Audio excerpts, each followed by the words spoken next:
Muhammadin alihi wa ashabihi wa man tabi'ahum bi ihsanin ila yaumiddin.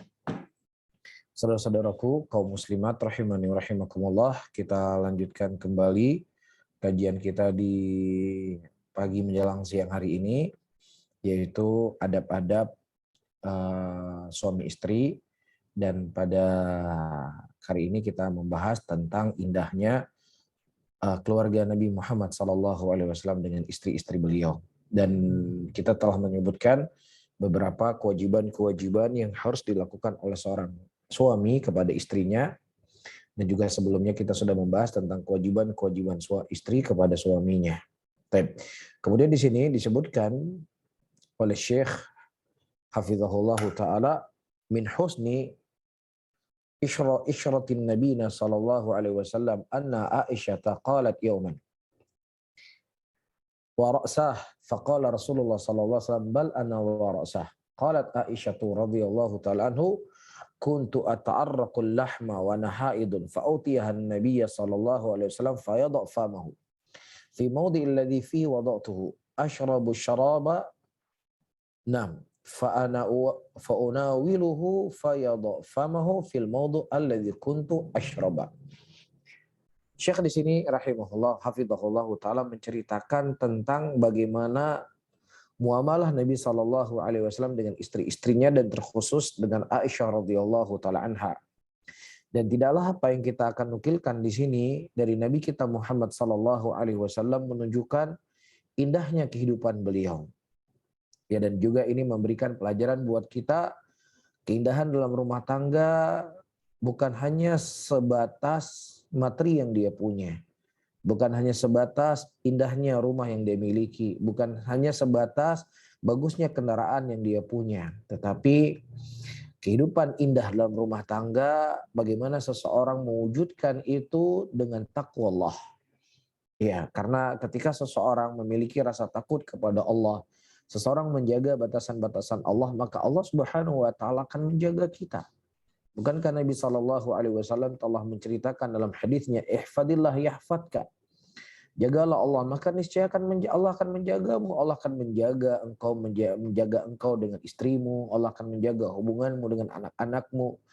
Ya, dan karena tidaklah seseorang terkadang menjadi keributan antara A dan B, kecuali satu di antara mereka ada yang bermaksiat kepada Allah Subhanahu wa taala. Maka kita lihat kehidupan Nabi kita sallallahu alaihi wasallam yang membingkai kehidupan beliau dengan ketakwaan. Ya, diceritakan oleh Aisyah pada waktu itu, Aisyah radhiyallahu taala anha, beliau makan sepotong daging dalam keadaan beliau sedang haid. Kemudian diberikan kepada Nabi sallallahu alaihi wasallam daging tersebut, ya. Dan Nabi sallallahu alaihi wasallam menggigit di mana Aisyah menggigit daging tadi. Ya, jadi ketika diberikan daging, Rasulullah lihat mana nih gigi punya bekasan gigitan Aisyah, digigit di situ oleh Nabi sallallahu alaihi wasallam. Ya, dan begitu juga ketika Aisyah radhiyallahu taala anha minum air di gelas, kemudian Nabi sallallahu alaihi wasallam akan mencari di mana bekas bibir Aisyah radhiyallahu taala anha. Subhanallah. Ini tentunya akan membuat rasa sayang, rasa cinta. Ya, dan ini mungkin akan menghilangkan segala keamarahan yang ada dalam hati. Ya, dalam hati seorang istri ketika melihat suaminya mencari tempat khusus di mana bekas minum air istrinya. Ya, mungkin dalam rumah tangga kita, ya kalau ibu-ibu, kalau kita mau jujur ya, mungkin sebagian suami dia tidak mau minum bekas istrinya minum. Ya, jangankan minum dari bekas istri, terkadang ya apalagi mau gigit di gigitan daging suaminya. Ya mungkin itu sebelum pernikahan mungkin iya. Ya sebelum sah mungkin mau dia menggigit bekas gigitannya. Tapi setelah menikah, apalagi menikah sudah sebulan, 2 bulan, 3 bulan, apalagi sudah tahunan, ya mungkin dia tidak mau minum bekas suaminya atau bekas minum istrinya. Tapi subhanallah, Nabi kita Muhammad SAW mencontohkan kepada kita dengan contoh yang sangat indah, di mana beliau sengaja mencari bekas minum Aisyah radhiyallahu taala anha dan bekas gigitan daging Aisyah radhiyallahu taala anha. Dan sampai-sampai Aisyah menceritakan, ini kan bentuk kebahagiaannya Aisyah. Inilah sebuah penghormatan kepada Aisyah radhiyallahu taala anha sehingga beliau menceritakan ya apa yang beliau alami dengan Nabi Muhammad sallallahu alaihi wasallam. Nah, ini juga menunjukkan kepada kita teman-teman semuanya, ketika kita sudah pernah membahas dalam pembahasan kita tidak boleh menceritakan rahasia-rahasia dalam rumah tangga. Nah, hal-hal yang seperti ini itu bukanlah bentuk rahasia yang kita tidak boleh menyampaikannya. Ya, tetapi ini adalah sebagai bentuk wujud bagaimana keindahan rumah tangga seorang muslim, seorang muslimah. Dan terlebih rumah tangga Nabi Muhammad SAW agar kita bisa mencontohi kehidupan rumah tangga beliau. Dan Aisyah radhiyallahu taala anha juga berkata, "Kana Rasulullah sallallahu alaihi wasallam yadha' rasu fi hijri, fayaqra wa ana haidun." Nabi sallallahu alaihi wasallam beliau meletakkan kepalanya di pahaku dan pada waktu itu fayaqra dan beliau membaca Al-Qur'an dan aku dalam keadaan haid. Baik, teman-teman semuanya, sebelum datangnya Islam, wanita-wanita haid ya, mereka dikeluarkan di rumah mereka. Ketika mereka suci kembali dimasukkan ke rumah dan dia menyetujui kembali istrinya. Tapi ketika dia sudah haid lagi kemudian dibuang. Dibuang dalam arti kata nggak boleh dekat dengan laki-laki, nggak boleh dekat di rumah, dibuang di sebuah tempat atau dia punya tempat yang khusus ketika haid. Ya, bahkan ketika wanita-wanita dalam keadaan ditinggal oleh suaminya, masa idah yang 1 tahun, kalau kita kan dalam Islam itu 4 bulan 10 hari. Nah, mereka dalam 1 tahun itu tidak boleh mandi. 1 tahun nggak boleh mandi. Begitulah kondisi dan keadaan wanita di kalangan orang-orang musyrikin. Dan itu semuanya dihapus dengan datangnya Islam. Ya, dihapus dengan datangnya syariat Nabi Muhammad SAW, yang mana wanita haid ya tetap mereka dimuliakan walaupun keluar darah dari kemaluannya, karena itu merupakan takdir yang Allah takdirkan kepada mereka. Dan Nabi SAW mencontohkan beliau tidur di pahanya Aisyah radhiyallahu taala anha atau dalam keadaan beliau membaca Al-Qur'an. Wa kana sallallahu alaihi wasallam yabitu ma imratihi fi syi'aril wahid hatta law kanat haidan fa idza asaba syun min damiha ghassala mawdu alladhi asabahu. Dan Nabi sallallahu alaihi wasallam beliau tetap menggilir tidur di rumah istri-istri beliau walaupun istri beliau haid. Nah, kalau seandainya ada menimpa sesuatu darah di badan Nabi Muhammad sallallahu alaihi wasallam, kemudian beliau akan mencuci tempat yang terkena darah tersebut. Karena Rasulullah sallallahu alaihi wasallam yaghtasilu ma zaujati min ina'i wahidin. Dan Nabi sallallahu alaihi wasallam beliau mandi dari satu bejana dengan istrinya. Subhanallah. Ya, mungkin ini salah satu kehidupan Nabi sallallahu alaihi wasallam yang tidak pernah dipraktekkan oleh suami istri. Kalau kita mau jujur. Iya, kadang-kadang ada seorang ayah, suami buat rumah dengan toiletnya yang besar. Ya, tapi untuk apa toiletnya besar nggak pernah mandi bareng? Buat apa? Buat apa? Nabi SAW itu rumah beliau kecil, tapi beliau mandi dari satu ina, dari satu bejana. Sampai-sampai terkadang Aisyah radhiyallahu taala anha menceritakan, ya terkadang Nabi yang mengambil gayung, terkadang aku yang mengambil gayung. Mereka rebut-rebutan gayung coba. Iya. Jadi teman-teman semuanya, kita nggak perlulah membaca novel ini, membaca novel itu, ya nonton drama ini, nonton drama itu, bagaimana supaya saya bisa selalu akur, bisa selalu mesra dengan pasangan hidup saya. Nggak butuh itu semuanya. Laqad kana lakum fi Rasulillah uswatun hasanah. Sungguh ada pada diri kalian, pada Rasulullah SAW, suri teladan yang terbaik. Rasulullah beliau telah mencontohkan kepada kita sebagai seorang suami yang terbaik di muka bumi ini. Ya, hada ishratun nabiyina sallallahu alaihi wasallam wa Rasulullah sallallahu alaihi wasallam wa lana fi uswatun hasanah. Dan inilah kehidupan Nabi Muhammad sallallahu alaihi wasallam dengan istri-istri beliau.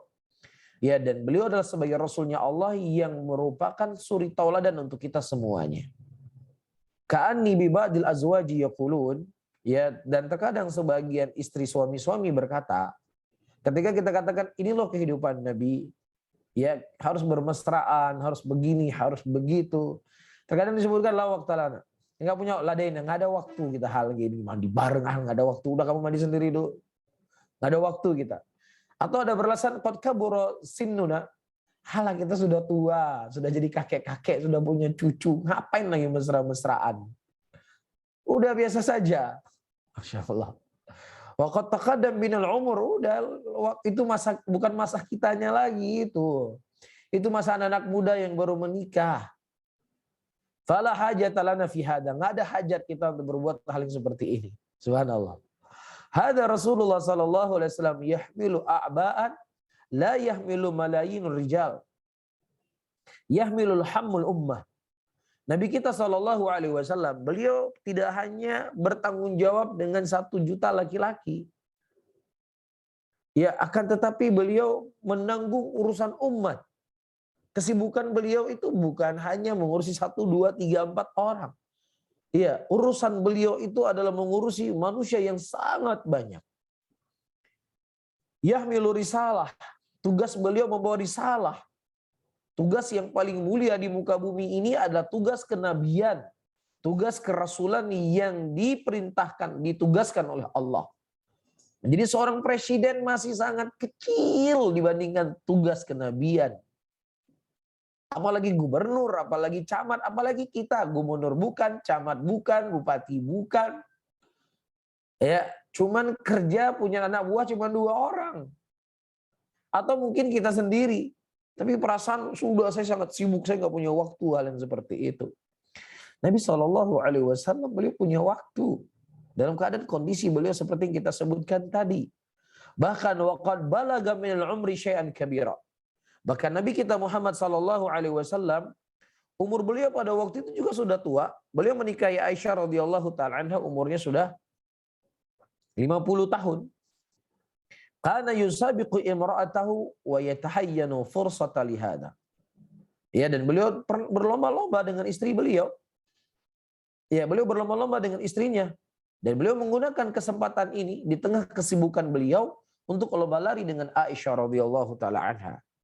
Ma ajmala ayyuhal ahibbah ay yakhruja ar-rajul bi imratihi ila makanin. Sungguh sangat indah wahai saudara-saudaraku, keluarnya seorang laki-laki dengan istrinya ila makanin, di sebuah tempat, fayal'abu ma'aha. Kemudian dia bermain-main dengan istrinya. Dia lomba lari dengan istrinya. Dia kejar-kejaran dengan istrinya. Wa yusabiqaha wa yutayyibu khataraha. Sehingga dia lomba lari berdua. Ya, tentunya ini akan memberikan ya suasana yang berbeda dalam hati seorang muslim, hati seorang muslimah, hati seorang suami dan hati seorang istri. Ya, namun dunia kita sekarang sudah sibuk dengan HP kita. Sudah sibuk dengan gadget kita. Ya, bahkan kita tidak punya lagi waktu yang mana waktu itu di masa-masa sebelum ada HP. Ya, kita duduk dengan teman-teman kita, membahas sebuah permasalahan, tuntas permasalahannya. Ada ada kepuasan ketika kita duduk. Tapi hari ini ya di grup kita kangen-kangenan ini, kita sudah lama nggak ketemu, begini. Pas ketemuan sudah sekian lama nggak ketemu, saling menyapa 5 menit. 5 menit kedua ya sudah masing-masing sibuk dengan HP. Begitulah kondisi. Ya, begitulah kondisinya manusia. Ya, begitu juga dengan istri, dengan suami. Ya, begitu juga dengan keluarga, bahkan dengan ibu dan ayah. Subhanallah. Beginilah kondisi dan keadaan kita. Ya, tidak di Aceh, di luar Aceh, orang nongkrong pasti dengan HP-nya masing-masing. Tidak ada kelezatan dalam pembicaraan kita dan diskusi kita. Ya, dan saya pernah pengalaman pergi ke sebuah negara. Ya, negaranya orang kafir. Tempatnya mungkin di Sydney. Saya melihat ketika mereka nongkrong, nggak ada satupun yang pegang HP. Ya, dan di beberapa tempat yang saya datangi nggak ada yang pegang HP. Kemudian saya tanya, ya mereka ini kan orang kafir. Nah, orang kafir kan sebenarnya kan nggak ada aturan dalam agama mereka. Sementara kan dalam agama kita ada aturannya. Kalau ada orang yang sedang berbicara kepada kita, kita harus melihat wajahnya. Jangan kita palingkan wajah kita dari mereka.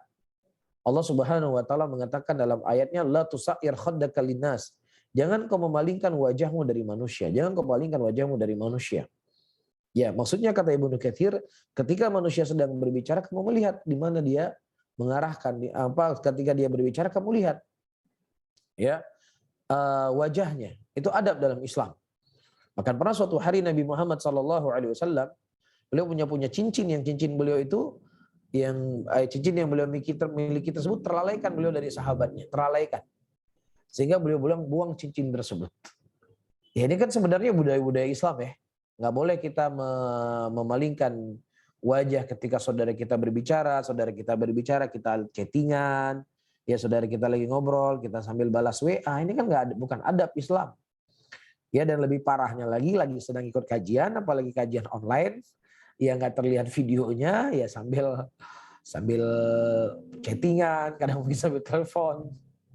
Ya ini tentunya teman-teman semuanya memang mungkin seorang pemberikan materi tidak melihat ya bagaimana kondisi ibu-ibu yang mendengar kajian hari ini, tetapi Allah yang mengajarkan kita adab. La tusair khaddakal linnas, melihat apa yang sedang kita perbuat. Bisa difahami ya? Nah kita kembali dengan kisah yang saya sebutkan tadi. Nah orang-orang kafir itu kan dia nggak punya aturan-aturan seperti aturan kita dalam Islam.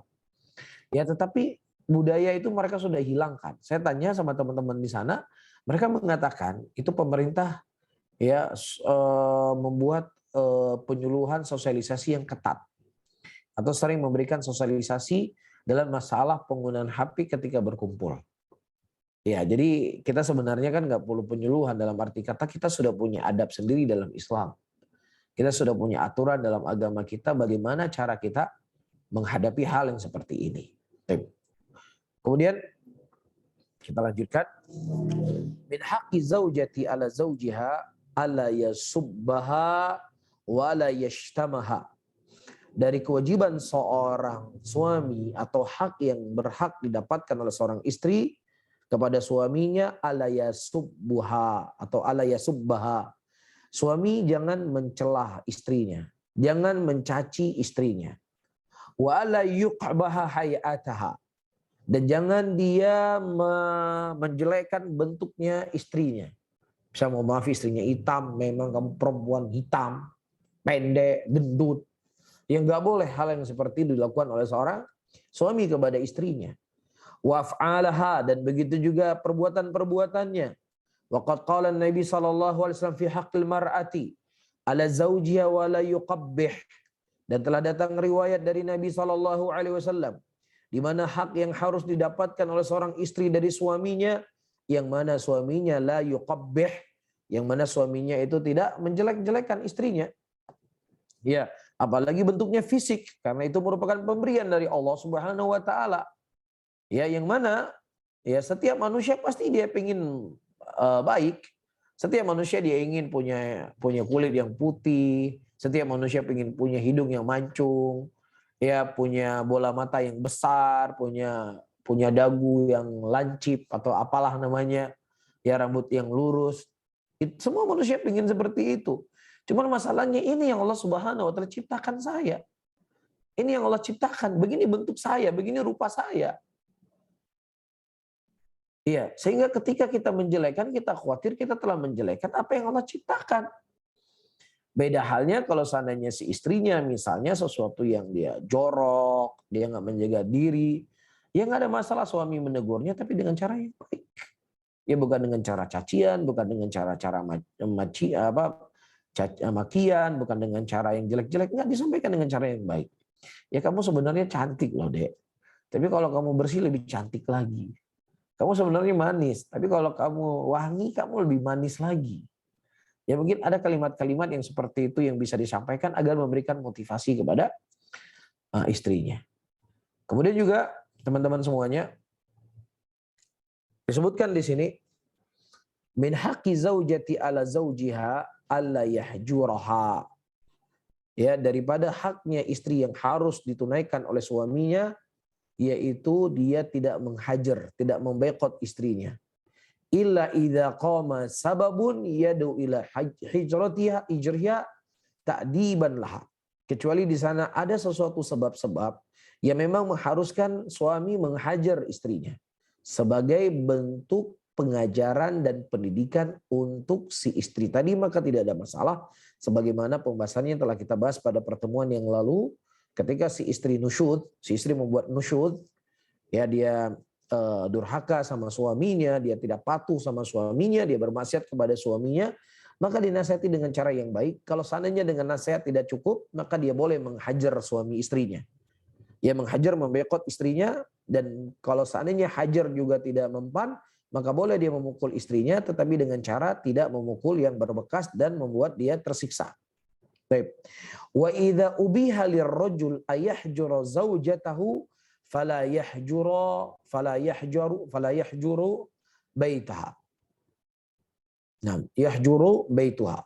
Nah, kalau seandainya boleh seorang laki-laki menghajar istrinya, boleh dia membekot istrinya, tetapi dia tidak boleh ya menghajar ya baitaha. Maksudnya dia nggak boleh mengusir istrinya dari rumah. Ya nggak boleh dia mengeluarkan istrinya dari rumah. Kalaupun seandainya dia menghajar istrinya, dia pindah kamar lain. Istrinya tetap di rumah tersebut. Istrinya tetap mendapatkan haknya tinggal di kamarnya. Ya, tetapi kita mungkin pindah kamar. Ya, wa inna ma yahjuruha fi baitiha. Itu kata Syekh. Ya hanya saja dia dihajar di rumahnya dia tidak dikeluarkan dari rumah. Waqad qala Nabi sallallahu alaihi wasallam fi haqqil mar'ati ala zawjiha, dan juga Nabi sallallahu alaihi wasallam telah mengatakan hak yang harus didapatkan oleh seorang istri dari suaminya mereka, wala yahjur illa fil bait. Ya dia tidak boleh menghajar kecuali di rumah. Ya dan berapa banyak suami-suami ketika dia punya masalah dengan istrinya, dia keluarkan istrinya dari rumah, dia usir suami istrinya dan seterusnya. Ini hal yang bukan baik, bukan hal yang baik para hadirin dan hadirat rahimani wa rahimakumullah. Ya, dan ketika kita menikah dengan seorang wanita, sudah menjadi pembahasan kita dulu di awal-awal. Kita menyadari perempuan yang akan kita nikah itu adalah manusia. Dia punya keinginan yang keinginan dia berbeda terkadang dengan keinginan kita. Iya, dia punya kemauan yang terkadang kemauannya berbeda dengan apa yang kita mau. Iya. Dan terkadang dia melakukan sesuatu yang kita tidak suka. Itulah wanita yang akan kita nikahi. Sesoleh apapun dia, setaat apapun perempuan tersebut, tetap dia perempuan. Ya, tetap saja ada hal-hal yang kita tidak suka darinya. Ya, maka seorang suami harus menyadari, apalagi di masa haidnya dia, di masa kehamilannya, pasti emosinya tuh tidak akan pernah stabil. Ya pasti emosinya tuh labil. Nah ketika emosinya labil pasti ada hal yang datang dari dia yang kita tidak suka. Maka disitulah kita sebagai seorang suami, pemimpin rumah tangga, bersikap bijak dalam menghadapi kesalahan, kekeliruan dari istri-istri kita. Dan di antara bentuk yang diajarkan oleh Nabi SAW, kita tidak boleh menghajar istri kita di luar rumahnya. Kalaupun kita harus menghajar, kita hajar dalam rumah. Jelas ya? Tapi karena dia berhak dengan kamarnya, dia berhak dengan bajunya di lemari, dia berhak dengan hal-hal yang privasi yang dia punya di rumah tersebut. Ya, nah kalau kita yang keluar dari rumah itu jauh lebih ringan. Karena kita laki-laki, kita lebih bebas. Kita laki-laki lebih mudah tidur di rumah orang, kita laki-laki bisa mudah check in di kamar hotel, kita mau lebih mudah untuk pulang ke rumah, tapi perempuan itu sulit. Perempuan itu nggak seperti laki-laki. Dia masuk ke rumah orang itu beda dengan laki-laki masuk ke rumah orang. Itulah perempuan. Nah, ketika kondisi perempuan memang demikian, makanya Nabi SAW menyadari perempuan itu bisa saja dia berbuat salah. Perempuan itu bisa saja dia melakukan sesuatu yang kita tidak suka. Makanya Nabi SAW memberikan izin kepada kita untuk menghajar istri kita sebagai bentuk pelajaran untuk dirinya, tetapi tetap dihajarnya di rumah. Bisa difahami ya? Kemudian teman-teman semuanya, selanjutnya kata Syekh rahimahullahu taala wa hafizah, min haqqi zauja ala zaujiha, dari hak yang harus didapatkan oleh seorang istri dari suaminya, alla yufsha sirraha. Ya, dia tidak menyebarkan aib atau rahasia istrinya. Alla yatahaddatsa bima ughliqat alaihi babaha atau bima aghlaqat alaihi babaha. Dia tidak menceritakan sesuatu yang memang tertutup di rumahnya. Iya, maksudnya sesuatu yang tertutup kan nggak pingin orang melihatnya, nggak pingin orang tahu apa yang dia tutup. Itu namanya tertutup. Ya, seseorang memakai baju. Kenapa dia memakai baju? Dia tidak mau ada orang melihat sesuatu yang ada pada dirinya.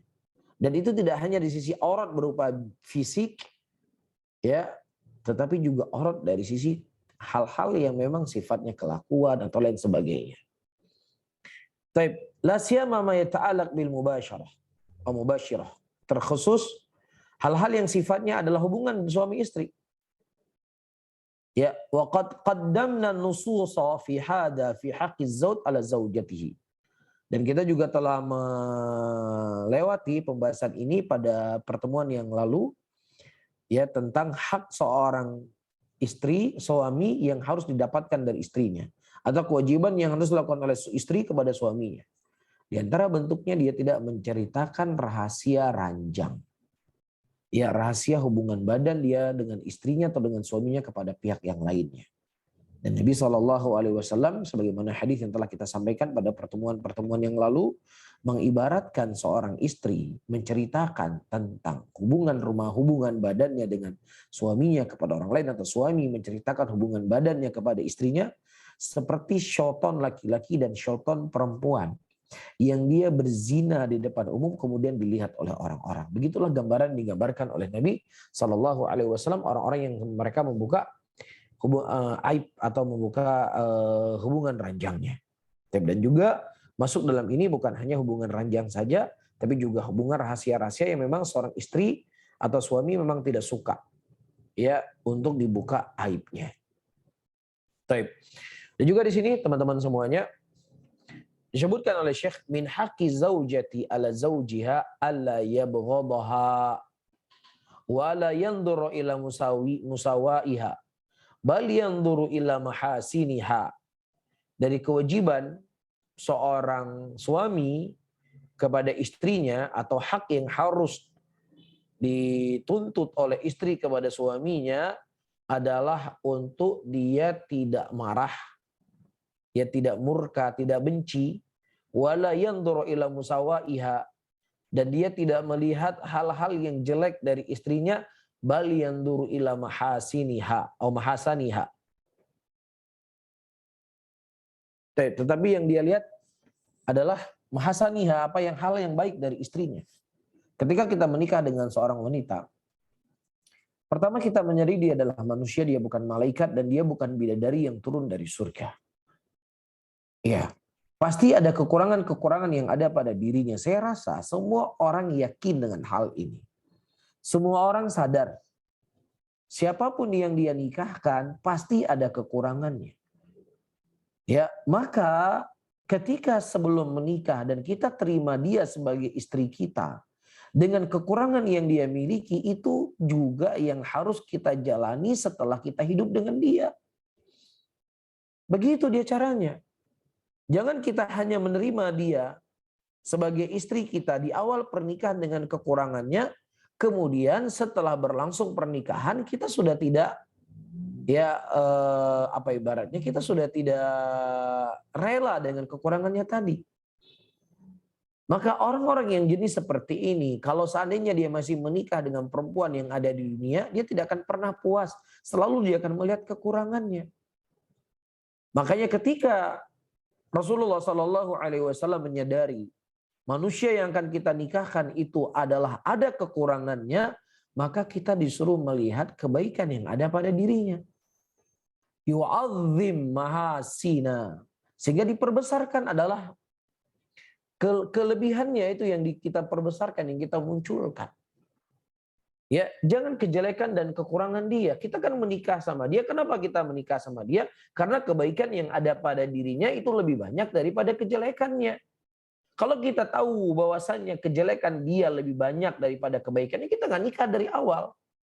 Kenapa kita menikahi dia? Karena kita menyadari kebaikan dia itu lebih banyak daripada kejelekannya. Maka setelah kita menikah, setelah 1 tahun pernikahan, setelah 2 tahun pernikahan, setelah 3 tahun pernikahan, dan juga setelahnya, pandangan kita juga harus sama. Ya, istri saya punya kekurangan, suami saya punya kekurangan. Akan tetapi, jangan sampai kekurangan ini yang saya besarkan, tetapi yang saya besarkan itu adalah kebaikan yang dia punya. Dia siap hamil, membawa bayi saya dalam perutnya selama 9 bulan. Dia terkadang nggak bisa tidur nyenyak. Kemudian dia mengeluarkan bayi ya dari tempatnya dalam keadaan hidup dan mati. Ya dalam keadaan menanggung rasa sakit. Inilah kebaikan yang sangat besar. Inilah sebuah pengorbanan yang sangat agung. Yang mana suami yang berakal, ya kalau seandainya istrinya berkorban untuk dia hanya dalam bab ini saja, sudah cukup orang yang berakal dia berbuat baik kepada istrinya. Ya belum lagi dia harus masak untuk suaminya. Ya belum lagi terkadang dia harus melepaskan rindu dengan kedua orang tuanya. Dia harus merantau dengan suaminya, dia harus meninggalkan kampung halamannya. Ya, inilah sesuatu yang berat dalam kehidupan seorang manusia. Dan ketika dia rela melakukan itu semuanya, itu adalah sebuah pengorbanan yang besar, teman-teman semuanya. Pengorbanan yang besar. Adapun nanti kekurangan dia, misalnya masak kadang nggak enak, ya atau kadang rumah nggak bersih, atau yang semisalnya, ya sekali-sekali terjadi, ya tertutuplah dengan kebaikan-kebaikan yang telah dia lakukan kepada kita. Dan kemudian wa yusaghiru al-musawah. Ya. Dan kemudian dia memperkecil dan dia memandang kejelekan musawah. Apa kejelekannya? Ya, kejelekan kekurangannya itu dikecilkan. Wa yuhawilu qadra imkani alla yara minha ila khair. Sehingga dia semaksimal mungkin memandang istrinya dengan pandangan yang tidak ada kecuali kebaikan dari istrinya. Karena demikian Nabi SAW memberikan wasiat kepada kita, la yafruqu mu'minun mu'minatin in kariha minha khuluqa radhiya minha akhar. Syahidnya kata Rasulullah, in kariha minha khuluqa, kalau seandainya engkau melihat kekurangan yang ada pada pasanganmu, kejelekan yang ada pada pasanganmu, maka kata Nabi, radhiya minha akhar. Maka pasti ada sesuatu yang engkau ridho darinya. Dari hal yang lainnya, pasti dia punya kebaikan. Nggak mungkin dia nggak punya kebaikan.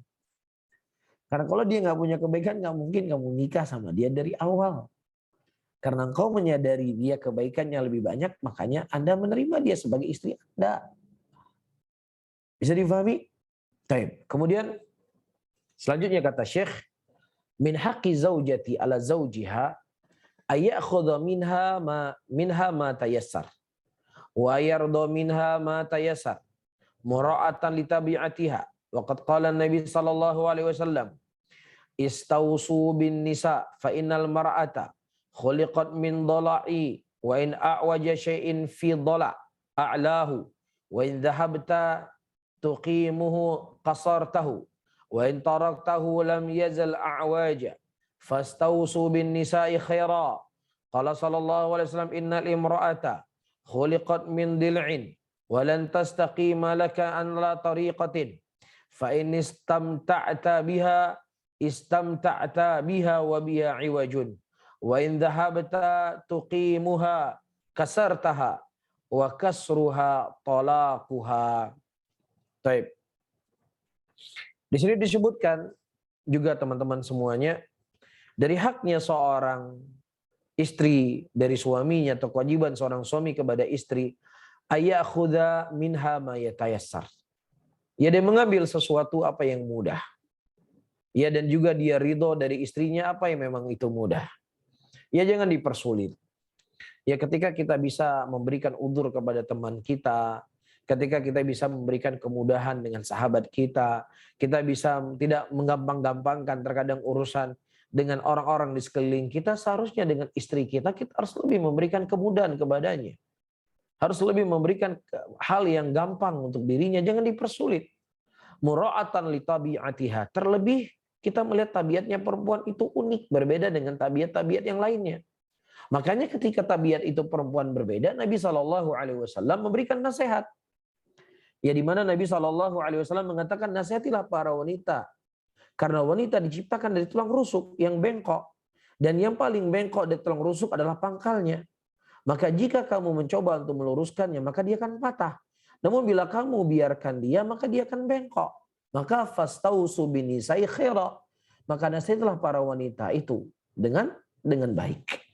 Dan juga Nabi SAW mengatakan, innal imra'ata khuliqat min dhala'in wa la tastaqim laka ala tariqatin fa in istamta'ta biha istamta' biha wa biha iwajun wa in dhahabta tuqimuha wa qasartaha wa qasruha talaquha. Seperti hadisnya hampir mirip, ya, di mana Rasulullah menceritakan bahwasanya perempuan itu dari tulang rusuk. Yang paling bengkoknya tulang rusuk adalah pangkalnya. Jadi kalau seandainya kita biarkan dia terus akan bengkok, tapi kalau seandainya kita keraskan dia akan patah. Jadi punya taktik tersendiri bagi kaum laki-laki bagaimana cara dia melakukan pendekatan dengan istrinya. Nah, kalau seandainya nggak siap teman-teman semuanya, ya udah, jangan nikah sama perempuan, nikahnya sama tembok. Iya, atau nikah sama tiang. Ya, tiang itu mau kita pukul, ya nggak marah. Mau kita cat kuning, dia jadi kuning. Mau kita cat biru, dia jadi biru. Ya, mau kita peluk terus 24 jam, dia juga tetap akan setia. Dia nggak pindah-pindah.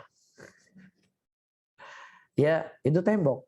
Tapi kalau kita menikah dengan yang namanya manusia dan perempuan namanya, begitulah kondisinya perempuan. Bisa difahami? Seperti yang digambarkan oleh Nabi SAW. Wal muradu min hadzal hadits ayyuhal ahibbah ay ya'lama ar-rajulu tabi'atal mar'ati wa yarda minha ma tayassar mura'atan li tabi'atiha wa la yukallifuha wa la yukallifaha fawqa ma tutiq wa yatajawaz 'anil hafawat fa inna khulqat min dhal'in. Dan diinginkan dengan hadis ini, kata Syekh hafizahullah taala, wahai orang-orang yang aku cintai, ayya'lamar rajulu, yang mana seorang laki-laki harus mengetahui tabiatnya perempuan. Yang dia seharusnya harus ridho dengan perempuan itu apa yang mudah. Jangan dia membebani istrinya di luar dari batas kemampuannya. Ya, kalau memang kemampuannya dia cuma bisa masak seperti ini, udah alhamdulillah kita terima. Ya, sambil diajarin. Ya, kalau memang dia mempunyai kemampuan melayani kita dengan titik ini itu sudah cukup maksimal, ya maka kita bersabar sambil kita mendidiknya, mengajarkannya. Ya, jangan kita melampaui batas. Karena memang perempuan itu terbuat dari tulang rusuk. Kalau kita terlalu keraskan dia akan patah. Ya, kalau kita biarkan juga apa yang dia mau, dia akan teruskan bengkok, dia nggak pernah lurus. Dan disinilah harus kejelian seorang laki-laki sebagai pemimpin rumah tangga untuk selalu senantiasa melihat kondisi dan keadaan istrinya dia. Baik. Kemudian teman-teman semuanya, disebutkan di sini min haqqi zaujati ala zaujiha ayyakuna ma'aha ala ahsani khuluqin. Dari haknya seorang suami atau haknya seorang istri yang harus didapatkan dari suaminya atau kewajiban suami kepada istrinya ayyakuna ma'aha ala ahsani khuluqin. Dia berakhlak dengan istrinya dengan akhlak yang baik. Wa ayyakuna khairuhu laha dhahiran. Yang mana kebaikan dia kepada istrinya itu adalah kebaikan yang memang jelas nampak baiknya. Inna ba'dhar rijali min ahsanin nas akhlaqan fil aswaq wa min ahsanin nas akhlaqan mal asdiqa wa min ahsanin nasi akhlaqan ma'an nas jami'an khairun dhahirun fa idza dakhala baitu kana asadan kasira. Masya Allah. Syekh berbicara tentang kondisi para suami, kebanyakan suami yang ada di muka bumi ini. Dan Syekh berbicara tentang kita wahai para suami. Ya, berbicara tentang kita wahai para bapak-bapak. Perhatikan apa kata Syekh. Ya, kita jadikan itu sebagai nasihat untuk kita. Kata Syekh hafizahullah ta'ala, min ahsanin nas akhlaqan fil aswaq. Terkadang ada sebagian laki-laki, dia adalah manusia yang paling baik di pasar. Kamu kenal dengan si fulan, oh Masya Allah fulan itu soleh. Oh fulan itu gampang, oh fulan itu baik. Murah senyum, ramah, supel. Ya humble dan seterusnya. Ya, begitu juga min asanin nas akhlaqan ma'ala sediqa. Dia juga adalah manusia yang paling baik kepada teman-temannya. Dan juga daripada manusia paling baik dengan manusia seluruhnya di muka bumi ini, kecuali ya idza dakhala baitahu, ketika dia masuk ke rumahnya dia bagaikan singa. Tahu singa kan? Singa gimana kita mau dekat-dekat sama diterkam kita. Begitulah kebanyakan kaum laki-laki. Di luar dia senyum, di luar dia Masya Allah tertawa, di luar Masya Allah dia disenangi oleh orang. Tapi di rumah, ya istrinya nggak pernah mendapatkan kebahagiaan darinya, anak-anak nggak pernah mendapatkan kebahagiaan darinya. Dia tidak di rumah salah, dia di rumah juga salah. Iya, la yara minhu khairun, tidak nampak darinya kebaikan. Wa innama huwa ghadubun syatumun, hanya saja dia itu marah, ngomel, marah-marah, ya mencaci, menghardik, nggak pernah tenang dia di rumah. La yusma'u sautun hasanun, tidak terdengar darinya ya ucapan yang baik, wala tusma' minu kalimatun thayyibatun, dan juga tidak terdengar darinya kalimat-kalimat yang menyenangkan. Wan nabiyyu sallallahu alaihi wasallam yaqul akmalul mu'minina imanan ahsanuhum khuluqa wa khiyarukum khiyarukum li ahli. Kata Nabi sallallahu alaihi wasallam, sesempurna-sempurna iman seseorang adalah orang yang paling baik akhlaknya. Dan sebaik-baik kalian adalah orang yang paling baik kepada keluarganya. Laisal khairu fika ya Abdullah, ala tara fika musa'adatan li asdiqaik. La khairu fika ya Abdullah, antara fika khairan linnas. Man lam yakun fiha khairun li ahlik. Fa in kana fika khairun li ahlik wa jama'ta ma'adal khair linnas fa abshir fa innaka ala khairin. Yaqulun Nabi sallallahu alaihi wasallam khairukum li ahli wa ana khairukum li ahli. Kata Syekh, ini nasihat yang ini tamparan besar ini untuk kita, tamparan kuat ini untuk kita semuanya wahai para suami. Kata Nabi sallallahu alaihi wasallam, bukanlah kebaikan yang ada pada dirimu wahai hamba Allah ketika engkau mendapatkan dirimu suka membantu teman-temanmu. Dan bukan juga kebaikan kepada engkau wahai hamba Allah, engkau melihat dirimu baik kepada manusia, tetapi engkau tidak bisa berbuat baik kepada keluargamu. Fa in kana fika khairul li ahlik, tetapi kalau seandainya engkau berbuat baik juga kepada keluargamu, maka engkau telah mengumpulkan kebaikan ini semuanya. Dan ya berbahagialah engkau sesungguhnya engkau berada dalam kebaikan. Nabi SAW mengatakan khairukum li ahli wa ana khairukum li ahli. Sebaik-baik kalian adalah orang yang paling baik ya kepada keluarganya, dan aku adalah orang yang paling ya baik ya kepada keluarga saya. Bisa difahami para hadirin dan hadirat rahimani wa rahimakumullah. Ya, jadi jangan sampai orang-orang menganggap kita adalah orang yang baik, itu hal yang positif. Tetapi ketika ditanya kepada istri kita, maka kita adalah orang yang paling ya buruk di mata orang-orang yang terdekat dengan kita, ya apakah ibu kita, apakah istri kita, ataukah siapapun. Nah, wallahu taala alam bisawab, mungkin ini yang bisa kita sampaikan, dan waktu yang tersisa mungkin kita akan jawab beberapa soal yang masuk, tentunya sebatas kemampuan yang saya ketahui, dan saya tidak dibebani oleh Allah apa yang saya tidak ketahui. Wallahu a'lam bishawab.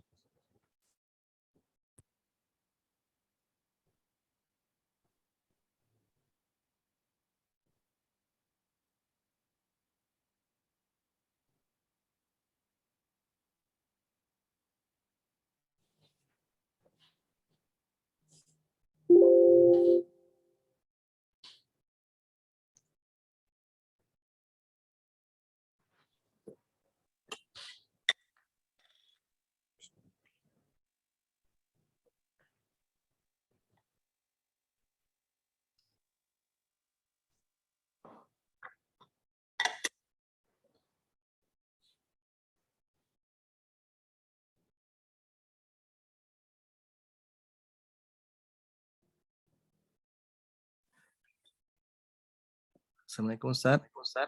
Waalaikumsalam warahmatullahi wabarakatuh. Kita masuk sesi tanya jawab Ustaz ya. 6. Pertanyaannya, Assalamualaikum Ustaz. Saya izin bertanya. Saya baru menikah 2 tahun. Bagaimana jika suami merindukan istri dengan cara-cara pengasihan? Karena saya sakit dan menurut dokter tidak ada apa-apa. Setelah diruqyah, terbuka akibatnya adalah karena perbuatan suami seperti itu. Lalu suami akhirnya mengakui dan meminta maaf. Alasannya dia seperti itu karena kelemahannya dia yang selalu semua keinginannya dituruti. Saya merasa dizolimi dan bukankah itu sudah masuk ke dalam perbuatan syirik? Saya merasa tidak ikhlas diperlakukan seperti itu, tapi suami saya tidak mau bercerai. Saya harus bagaimana Ustaz? Mohon solusinya. Baik. Para hadirin dan hadirat rahimani rahimakumullah. Rasulullah sallallahu alaihi wasallam menyebutkan dalam hadisnya, qulu bani adam khata' wa khairun khata'in tawabun. Setiap anak manusia itu pasti berbuat kesalahan dan sebaik-baik orang yang berbuat kesalahan adalah orang yang bertaubat. At-taubah yuhda bima qablahu, dan taubat itu adalah menghancurkan apa yang sebelumnya. Nah, kalau seandainya si suami dia mengakui dan dia menyesali apa yang dia lakukan, ya, dan dia bertobat dari perbuatan tersebut, maka Allah Subhanahu wa taala yang Maha Rahim, yang Maha Rahmat telah menerima taubatnya. Maka tentunya kita sebagai hamba dari hamba-hamba Allah yang berusaha untuk mencintai Allah, maka tentunya kita juga berusaha untuk memberikan pintu maaf, ya, dari dosa tersebut. Ya, sebesar apapun dosa, kalau dia bertobat dan menyesali, maka diterima tobatnya oleh Allah Rabbul Alamin. Dan itulah kehidupan manusia. Seperti yang kita telah bahas, ada hal-hal yang memang kita ada yang tidak suka dari pasangan hidup kita. Nah, apabila ketidaksukaan tersebut ya kemudian menghalangi kita untuk melanjutkan hubungan tadi, maka kita khawatirkan kita tidak akan mendapatkan pasangan yang ingin kita inginkan. Itu yang paling penting. Tapi kalau seandainya dia tidak bertobat, tetap dengan keyakinannya, tetap dengan perbuatannya seperti itu, dan kita khawatir dia akan memberikan mudarat kepada agama kita, maka ini lain masalah. Yang lain masalah. Wallahu a'lam bishawab. Alhamdulillah Ustaz. Pertanyaan yang lain sepertinya belum ada nih Ustaz. Oh, belum ada pertanyaan. Tapi di sini ada pertanyaan, kalau mungkin menunggu teman-teman yang ada di Zoom. Ini ada pertanyaan dari YouTube. Assalamualaikum Waalaikumsalam warahmatullahi wabarakatuh. Jika istri saya tidak mau melayani secara lahir maupun batin, padahal saya masih memberikan nafkah untuknya, halalkah jika saya menceraikannya? Kalau seandainya memang si istri sudah tidak bisa melayani suaminya, dan dia sudah dinasehati dengan cara yang baik, dan dia juga sudah diboikot misalnya dari apa yang dilakukan dari kesalahannya tadi, maka tidak ada cara dan jalan kecuali dengan cara menceraikannya, maka tidak ada masalah seseorang menceraikan dalam kondisi seperti ini. Tidak ada masalah. Nah, wallahu a'lam bishawab. Kita kembali kepada soal yang dipertanyakan tadi. Nah, kalau seandainya memang dia bentuknya sudah diberi pengasih, ya, diberi pelengket, ya maka solusinya dia diruqyah. Ya, dan jangan si suaminya datangi dukun ya untuk melepaskan santet tadi. Karena dia telah mendatangkan dosa yang kedua. Tapi kalau seandainya memang yang namanya santet itu kan biasanya ada umbul-umbul atau buhul-buhul yang ditanam di sebuah tempat atau yang dipasangkan atau lain sebagainya, maka diambil buhul-buhul tersebut dibakar. Ya, dibakar, maka insya Allah itu akan menghilangkan pengaruh dari sihir dan pengaruh dari santet tadi. Nah, Allahu a'lam. Pertanyaan selanjutnya Ustaz. Nah. Seandainya ada seorang suami suka selingkuh dan dia selalu mengirim video porno untuk selingkuhannya dan istrinya mengetahuinya, apa yang harus dilakukan sementara si istri takut akan dosa? Subhanallah, ya. Kehidupan ini tidaklah terjadi, para hadirin dan hadirat rahimani wa rahimakumullah, dikarenakan bebasnya laki-laki dan perempuan berkomunikasi, berhubungan, ya ikhtilat dari mulai sekolah sampai kantoran dan lain sebagainya. Ini merupakan peluang-peluang terjadinya perselingkuhan. Makanya Islam datang dengan syariat untuk menjaga itu semuanya dan menutup pintu-pintu kejelekan itu semuanya. Yang mana perempuan itu diperintahkan untuk menutup aurat mereka, ya kemudian dipisah antara laki-laki dengan perempuan agar tidak terjadi hal-hal yang seperti ini. Dan subhanallah, bagaimana kehidupan orang-orang hari ini, kalangan muslimin.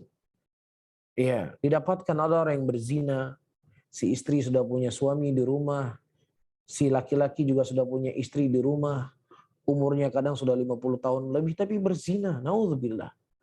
Kenapa ini semuanya terbuka? Karena memang terbuka pintu ikhtilat dan lain sebagainya, komunikasi bebas dengan laki-laki dengan perempuan. Ini sebab penyakit.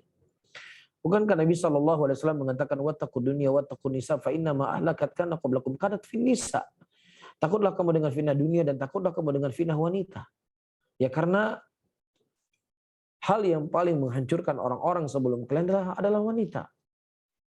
Ya ini adalah peringatan dari Nabi SAW yang tidaklah seseorang melakukan apa yang dilarang oleh Nabi kecuali akan membuat kerusakan untuk hidup dunia dan akhiratnya. Maka terjadilah apa yang terjadi hari ini.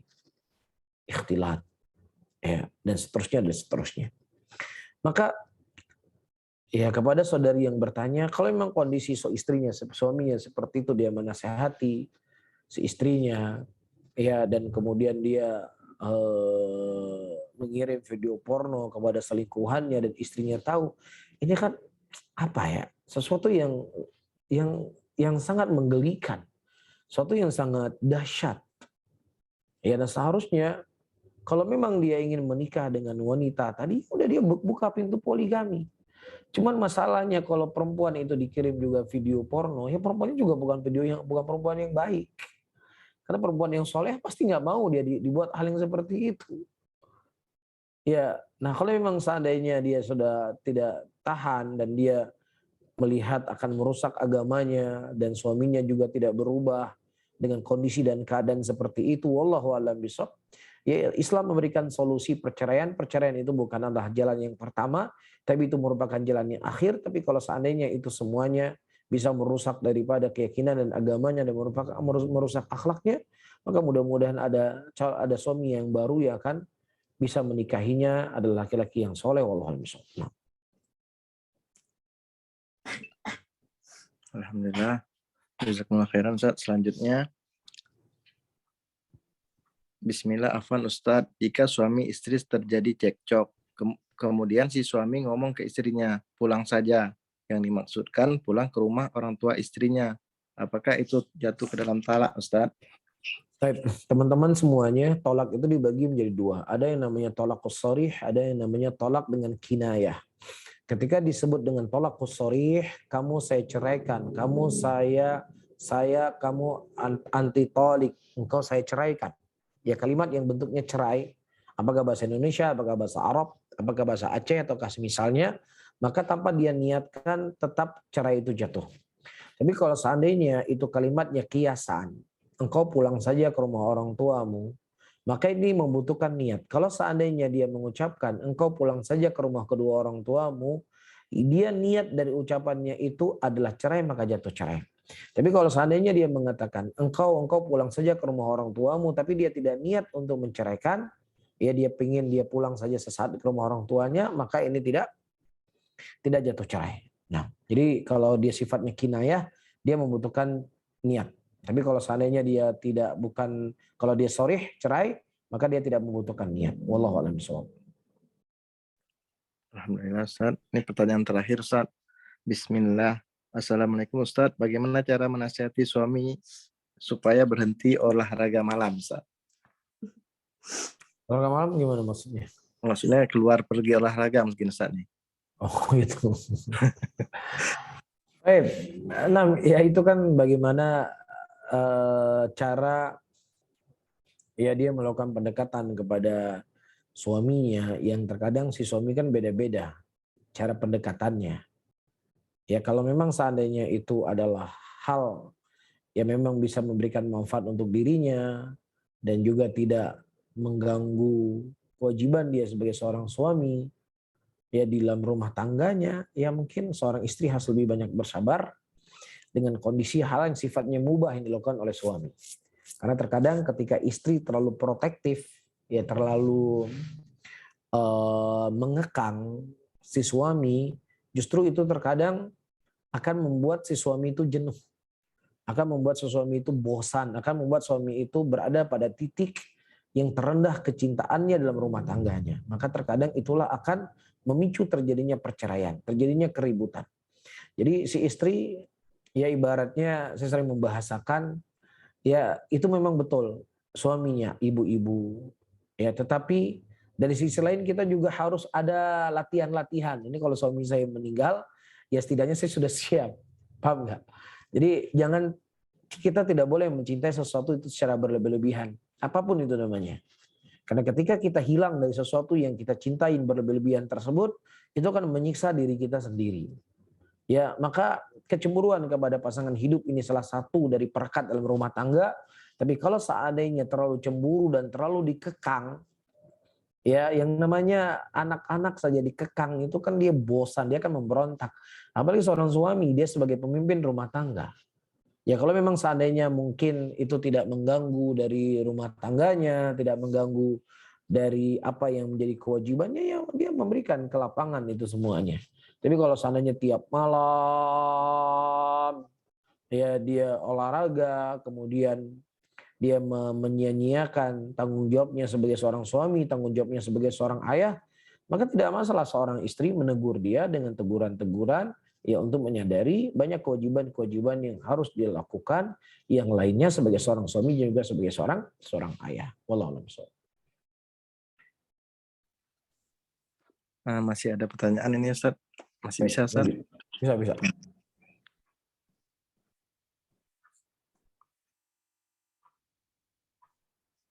Bagaimana sikap kita kepada teman yang suka kagum akan rumah tangga kita Ustaz? Alhamdulillah. Mudah-mudahan bisa menjadi contoh. Ya, menjadi contoh, tetapi kagumnya itu ya dhahiran wa batinan. Jelas ya? Jadi jangan sampai kagumnya ya karena banyak tertutup aib kita di luar. Ya memang mungkin orang lihat, Masya Allah di foto-foto bersama atau apalah. Kita berbicara kan bukan sisi halal atau haramnya ya. Cuman orang terkadang melihat wake ya, saya menceritakan kenyataan yang saya cerita. Ya suami istri berfotoan berdua, jalan berdua, dan di fotonya dalam hitungan detik dia berduaan. Setelah foto si istri sibuk sama HP-nya, suami sibuk sama HP-nya. Ya begitu juga pergi berdua, memang pergi berdua. Badannya pergi berdua tapi hatinya sendiri-sendiri. Paham? Jadi kalau cemburu kagum ya dengan hal-hal yang baik maka tidak ada masalah. Tetapi ya kita orang yang dikagumi juga jangan tertipu dengan kegaguman tersebut. Kita khawatir bisa kena ain. Karena Rasulullah mengatakan al-ainu haqqun. Ain itu adalah hak. Jadi kalau ada orang mengatakan kagum, minta sama dia, ucapkan Masya Allah, Tabarakallah. Karena kita khawatirkan, karena kekaguman tadi melihat hubungan kita kemudian akan membuat ain yang ada di matanya dan akan memberikan mudarat kepada hubungan kita. Nah, wallahu a'lam bishawab.